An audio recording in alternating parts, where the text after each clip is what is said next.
देखिए, हम कोई नसीहत नहीं दे रहे, बल्कि हमने उनको उनकी संवैधानिक जिम्मेदारी को याद दिलाया है जो वो भूल चुके हैं।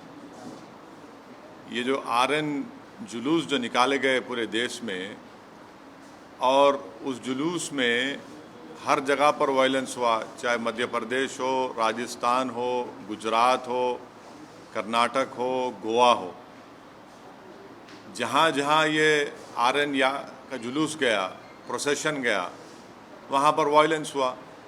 तो वहाँ की सरकारें सरासर नाकाम साबित हुई उस वायलेंस को रोकने के लिए। और क्यों सरासर नाकाम साबित हुई? बल्कि वो सरकारें खुद, जो अंग्रेज़ी का लफ्ज़ इस्तेमाल करूँगा, कि ये तो जो गड़बड़ हुई वो स्टेट कॉम्प्लिसिट वायलेंस था। स्टेट कॉम्प्लिसिट वायलेंस हुआ है। और आप दंगाइयों को दंगा करने से रोक नहीं सकते। परमिशन जुलूस का देने वाली सरकार, जब आप परमिशन दे रहे हैं तो जिम्मेदारी बीजेपी और जो वहाँ की सरकार है उनकी होनी चाहिए कि कोई वायलेंस ना हो। तो जो भी वायलेंस हुआ आरएन यात्रा या जुलूस में, वो स्टेट कॉम्प्लिसिट वायलेंस है। और दूसरी बात यह है कि पत्थरबाजी हुई, फिर आप घर तोड़ देते हैं मध्य प्रदेश में। किस बुनियाद पे घर तोड़ते भाई आप? ये तो ये जेनीवा कन्वेंशन का वायलेशन है। आपको पकड़ना चाहिए उन लोगों को, अगर करे तो। आप घर किस बुनियाद पे तोड़ रहे हैं भाई? और एक ही कम्युनिटी घर तोड़ रहे हैं आप, क्यों? और आपको कौन ने अख्तियार दिया घर तोड़ने का? चलिएगा, इलीगल है तो नोटिस दीजिए। क्या वही घर इलीगल है, दूसरे घर इलीगल नहीं है? एक ही कम्युनिटी के मध्य प्रदेश में आप घरों को तोड़ते हैं।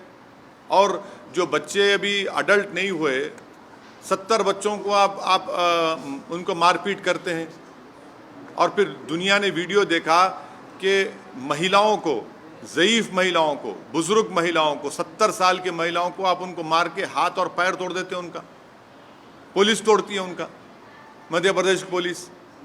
ये आप काम कर रहे हैं। राजस्थान में हुआ, क्या कर राजस्थान कांग्रेस सरकार? भाई आपकी सरकार ने उनको परमिशन दिया। जब परमिशन आप देते हैं तो कैसा वायलेंस होता है फिर? घर जलाए जाते हैं, वहाँ पर दुकानें जलाई जाती हैं, टारगेटेड घर जलाए जाते हैं राजस्थान में, कर्नाटक में होता है ये। तो ये पूरे कंट्री में इतने 6-7 प्रदेशों में अगर हो रहा है, तो ये देखिए, ये एक ऐसा नहीं है, पूरा प्लानिंग से हो रहा है ये। और आप टारगेट कर रहे हैं वो मुस्लिम माइनॉरिटीज़ को। सिर्फ क्यों कर रहे हैं भाई मुस्लिम टारगेट आप? पहले आप बोलते हिजाब नहीं पहन सकते, सेकुलर स्टेट है। गोश्त नहीं खा सकते, सेकुलर स्टेट है क्या? फिर आप कानून बना देते फिर उसके ऊपर।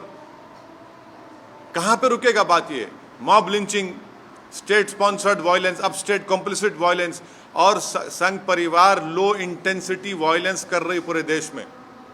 ये परफेक्ट कर चुके हैं अपनी चीज़ को। लो इंटेंसिटी वायलेंस करते हैं, यहाँ करो, वहाँ करो, इधर करो।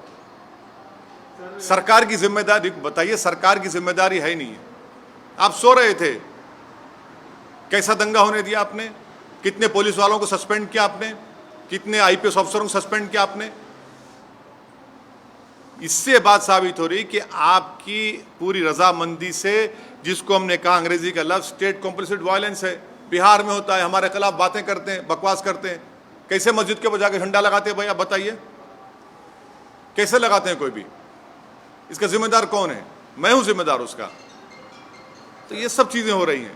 सर, करौली में बीजेपी को ये अरेस्ट करने के एक्सोडस हो रहा है हिंदूज का, और कोई पुलिस वाला कुछ बोल रहा है कि मतलब सर वहाँ पुलिस वाला एडमिट करे कि कैमरा पे गवर्नमेंट का फेलियर था इस पर। राजस्थान करौली में जो कुछ हुआ, मध्य प्रदेश में जो कुछ हुआ, गुजरात में आनंद, हिम्मतनगर, खंभाट में जो कुछ हुआ, कर्नाटक में जो कुछ हुआ, गोवा में जो कुछ हुआ, वहाँ की सरकारों की रजामंदी से ये स्टेट कॉम्प्लिसिट वायलेंस हो रहा है। और टारगेट पे कौन है? कौन उस प्रोसेशन का परमिशन देता है? सरकार देती है। तो सरकार जब देती है तो सरकार कैसे वायलेंस होने देती है वहाँ पर? और फिर मध्य प्रदेश में, राजस्थान में घर जलाए जाते हैं, दुकानें जलाई जाती हैं, और मध्य प्रदेश घर तोड़ते हैं। किस बुनियाद पे घर तोड़ेंगे भाई आप? कौन से कानून तहत तोड़ रहे हैं आप? बताओ, कानून बताओ हमको। और आप मासूम बच्चों को 13-14 साल के बच्चों को पकड़ के पीटते हैं, मारते हैं, रोड पर लिटाकर उनको। सर ये बताइए, रामनवमी के दिन जेएनयू में एक ये मटन नहीं खाना या नॉनवेज नहीं, आस्था के लिए आस्था मेरी आस्था नहीं है क्या? मेरी आस्था भी है हिजाब पहनना, मेरी आस्था नहीं है। तो आप एक काम करिए ना, फिर जितना एक्सपोर्ट होता है गोश्त उस दौरान में बैन करिए इंडिया में। मैंने गोश्त का एक्सपोर्ट आप बैन नहीं करेंगे क्योंकि आपको डॉलर मिलते हैं, और वो जो मासूम बेचारा जो दिन में 100 रुपये 200 रुपये कमाता, उसके कारोबार को आप लगाते हैं। आस्था की बुनियाद पर देश चलेगा या संविधान के ऊपर चलेगा? बता दीजिए आप। फिर मेरी आस्था क्या क्या होगा बताइए? मेरी आस्था भी है रमजान है, फिर शराब की दुकानें क्यों खुली पड़ी हुई है? क्या देश संविधान से चलेगा या आस्था पे चलेगा आप? यानी आपकी आस्था सबसे इंपॉर्टेंट है और दूसरों की आस्था क्या भाड़ में जाए? आपने हिजाब की बात की तो कहा नहीं भाई यूनिफॉर्म है, फिर यहां पर यूनिवर्सिटी में क्या गोश्त खाना क्या आस्था आ गया? कहां से देश कौन सी राह पे जा रहा है? बीजेपी को, संघ परिवार को हम शुरू से कह रहे हैं कि जिस राह पे आप इस देश को लेकर जा रहे हैं इससे देश कमजोर हो, और देश कमजोर हो रहा है। ये सरकार की जिम्मेदारी है। आरएसएस कहाँ से सर? आप आरएसएस हाँ, आप आरएसएस को नहीं जानते, हम जानते हैं ना। आरएसएस का स्टेट वायलेंस बोल रहे हैं। आपको हम बोलेंगे किताब पढ़ो। We our nationhood defined, bunch of thoughts, ये 2 किताबें आप पढ़ लो जिसमें आरएसएस के उस वक्त के सर संचालक खुद कह रहे हैं कि जब जुलूस निकलता था तो मैं बाजा बजाता था बोल के।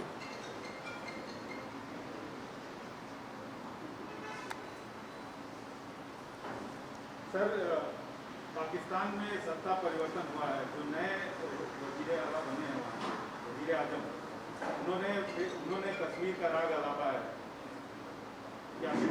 अभी ये तो भारत सरकार को जवाब देना चाहिए उनका। भारत सरकार उनका जवाब दिए, प्रधानमंत्री तो मुबारकबाद पेश कर दी उनको। नहीं, आप हमसे सवाल कर रहे हैं। नहीं सुनिए, नहीं प्रधानमंत्री ने क्या जवाब दिया? प्रधानमंत्री ने मुबारकबाद दे दी उनको। देश के प्रधानमंत्री ने मुबारकबाद दिए हैं।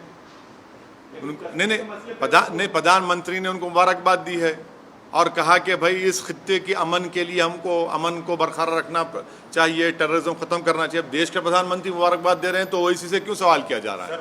आप कश्मीर से हमसे सवाल क्यों करते हैं? प्रधानमंत्री से भी करिए। अरे हाँ, जब नहीं देश के प्रधानमंत्री जब मुबारकबाद दे रहे हैं शहबाज शरीफ को, तो ओवैसी को क्यों घसीट रहे हैं इसमें आप?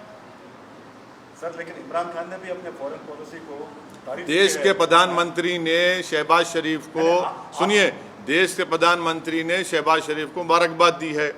देश के प्रधानमंत्री ने, जब शहबाज शरीफ के बड़े भाई नवाज शरीफ प्रधानमंत्री थे उस मुल्क के, तो अफगानिस्तान से अचानक जब उन्होंने देखा कि शहबाज शरीफ के घर में लाइट दिख रही तो उन्होंने उतर गए, वहां पर दावत में चले गए बिन बुलाए मेहमान बनकर।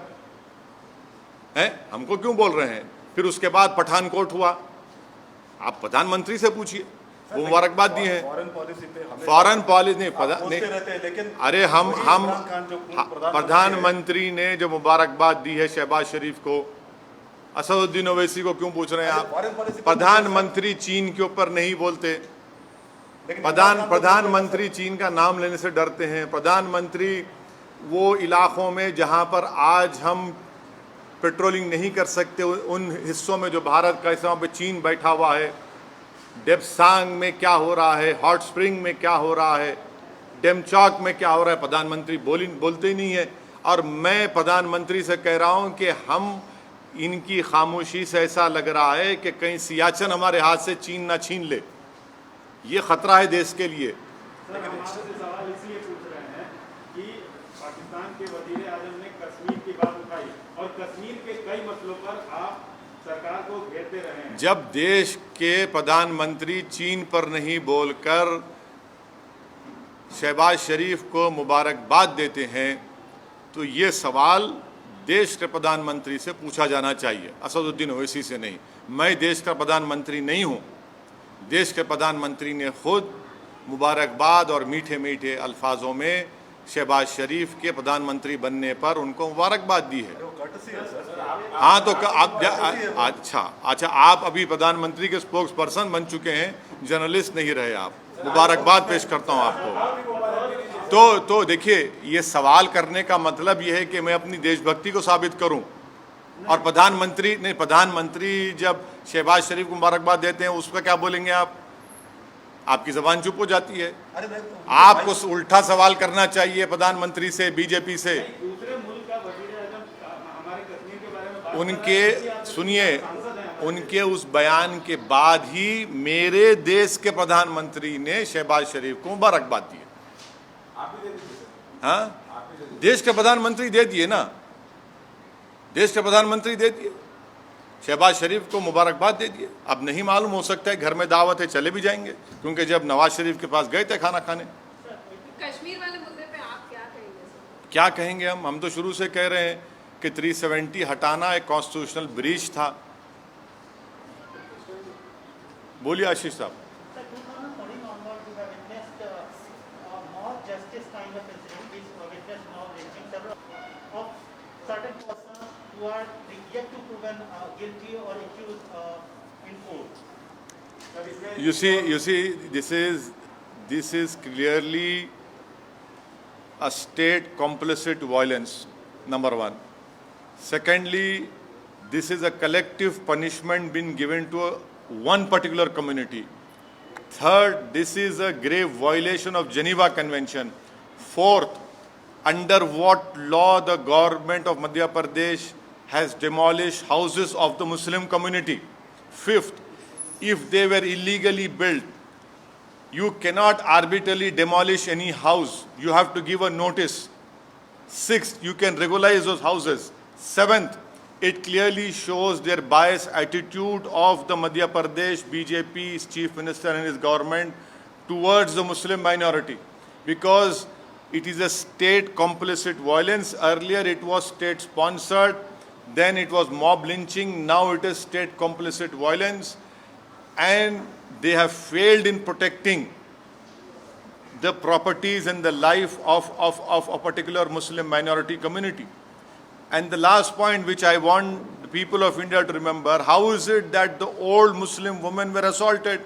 70-year-old Muslim women, their elbows were broken, their heads were smashed. Who did this? It is a Madhya Pradesh police. What justification does the BJP government has towards this attitude? Almost similar kind of violence we have witnessed in Rajasthan also. Yes, it is. Yes, in what has happened in Rajasthan, Karoli is equally condemnable. Targeted violence has taken place. The Congress government of Rajasthan has supported this state complicit violence. They were the ones who gave the procession permission for RN procession. It is their responsibility, constitutional responsibility, to protect life and limb and to maintain peace, which the Congress government has utterly failed. And it is their responsibility, and whatever violence has taken place, it is the responsibility of Rajasthan-led Ashok Gehlot government. Jharkhand also witnessed such a similar. Yes, not only Jharkhand, even Karnataka, even Goa, even Karnataka. This RN procession permissions were given by the respective state governments, and they have utterly failed in controlling and stopping this violence. There are certain states where we are expecting those states are going for assembly polls. That is not the issue. The issue is that you have to discharge your constitutional responsibility, which these respective state governments have completely failed. This is what I call state complicit violence. And once again, the Muslim community has been targeted in what happened in all these states in this RN procession. Sir, Shivraj Singh Chouhan ने bulldozers चलवाए, आप कह रहे हैं Muslim community को target कर रहे हैं क्या? बिल्कुल। कौन से कानून के तहत आप बुलडोजर चला रहे हैं बताइए? इलीगल कब्जा था तो आप नोटिस क्यों नहीं देते? क्या इलीगल कब्जा सिर्फ मुसलमानों का है, दूसरे लोगों का इलीगल कब्जा नहीं है? बड़े बड़े जो बिल्डिंग खड़ी हुई हैं, चाहे किसी भी हो, उसका नहीं है। अगर आप इलीगल है तो आप नोटिस दो उनको या रेगुलाइज करो उनको। एक गरीब का टीन का शेड तोड़कर आपको कौन सी खुशी मिल रही है? ये तो सैडिस्टिक प्लेजर ले रहे हैं आप इन चीज़ों को कर कर, आप मॉब रूल कर रहे हैं आप। BJP is calling it as exodus. Sir. What do you want to say? BJP Which, is calling it as where? Rajasthan.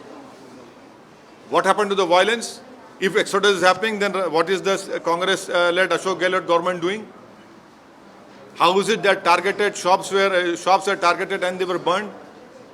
I can show you videos of targeted burning of shops in Rajasthan, Karoli.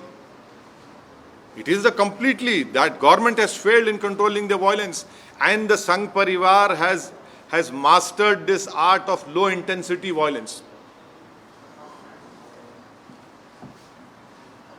परिवार में sir master करे sir Mohan करे where is the role कहाँ direct कहाँ role है उनका नहीं, पूरे आसमान से आए ना, यहाँ के नहीं थे वो। बच्चे तो मैंने नहीं, सही है, बिल्कुल से आसमान से आए थे। और जो वीडियोस जो आ रहे हैं उनके नारों के, उनके प्रोवोकेटिव बकवास के, एक जगह भी मतलब लोकलाइज जो भी थे वहाँ पे लोकलाइज क्यों हाँ, और बिहार में मुजफ्फरनगर में वहाँ पर मस्जिद के ऊपर झंडा लगाना, आरएसएस वाला था सर वो बिल्कुल। कौन रहते फिर वो लोग? कौन है? संघ परिवार।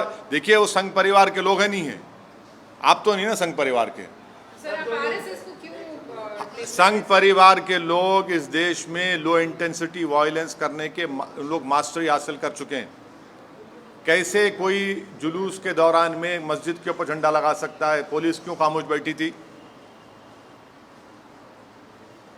क्या हम नहीं देख रहे कि आप हिजाब शुरू होता, कभी गोश्त शुरू होता, कभी दिल्ली का राइट होता, कभी मॉब लिंचिंग होती है? क्या हो रहा है फिर ये? इनका फायदा क्या होता है सर? लोग ये बहुत अच्छा हेट्रेड है, हेट्रेड आप पैदा कर रहे हैं इस देश के नागरिकों के खिलाफ, जो एक मजहब पे चलने वाले हैं। आप उनके खिलाफ हेट्रेड पैदा कर रहे हैं। सर उत्तर प्रदेश में जैसे बुलडोजर हिट हुआ, तो ये मध्य प्रदेश में जो बुलडोजर चला, आपको लग रहा है कि इसका विस्तार है? बुलडोजर का जो कॉन्सेप्ट बना है नया, उसका विस्तार हो रहा है? अगर आप किसी का भी घर तोड़ रहे हैं बगैर नोटिस दिए, तो वो नंबर 1 एक कलेक्टिव पनिशमेंट है कम्युनिटी के खिलाफ। सेकेंडली, अगर वो इलीगल तरीके से बनाया गया तो नोटिस देने का ये प्रिंसिपल्स ऑफ नेचुरल जस्टिस के खिलाफ है कि बगैर नोटिस दिए उसको तोड़ रहे हैं। थर्डली, आप वायलेंस को रोकते नहीं है, आपकी नाक के नीचे वायलेंस होता है और उसके बाद आप ये सब तमाशे करते हैं। तो ये घर को तोड़ना कौन से कानून के तोड़ रहे हैं घर? बताइए आप। नहीं, मैं दूसरा नहीं, मैं आपको कानून की, संविधान की बात कर रहा हूँ। आप कौन से कानून के घर को तोड़ रहे हैं? बताइए हमको। सर मैं एक बगैर नोटिस दिए आप, ये तो जेनीवा कन्वेंशन के खिलाफ है। वो आपकी बात सही है सर। नहीं, मैं सही बोलता हूँ ना, गलत कब बोला हूँ मैं? वो एक मानसिकता जो जैसे बुलडोजर जो यूपी चुनाव में हिट हुआ, तो एक तरह से अप्रूवल मिल गया कि हाँ इस तरह से मध्य प्रदेश में आप जो आरएन प्रोसेशन में जो वायलेंस हुआ उसी पर स्टिक करिए। मध्य प्रदेश में जो घर तोड़े गए मुस्लिम समाज के, वो कौन से कानून के तहत शिवराज सिंह चौहान बीजेपी ने तोड़े? बताओ हमको। आपने क्यों परमिशन दिया जब आप वायलेंस को कंट्रोल नहीं कर सकते? अगर वो इलीगल थे तो नोटिस क्यों नहीं देते आप अपनी नाकामी को छुपाने के लिए, आप अपने स्टेट कॉम्प्लिसिट वायलेंस को छुपाने के लिए आप एक कलेक्टिव पनिशमेंट मुस्लिम समुदाय को दे रहे हैं। ये जेनीवा कन्वेंशन के खिलाफ है, ये इंसानियत के खिलाफ है, प्रिंसिपल्स ऑफ नेचुरल जस्टिस के खिलाफ है। इसको हर उस शख्स को जो संविधान पर भरोसा करता, यकीन करता, उसको कंडेम करने की जरूरत है इस हरकत को। आपने मध्य प्रदेश में 70-75 साल की मुस्लिम महिलाओं को सर फोड़े हैं, उनके हाथ पैर तोड़ दिया आपने। 13-14 साल के बच्चों को रोड पर लिटाकर आपने उनको पीटा। ये आपका गवर्नेंस है।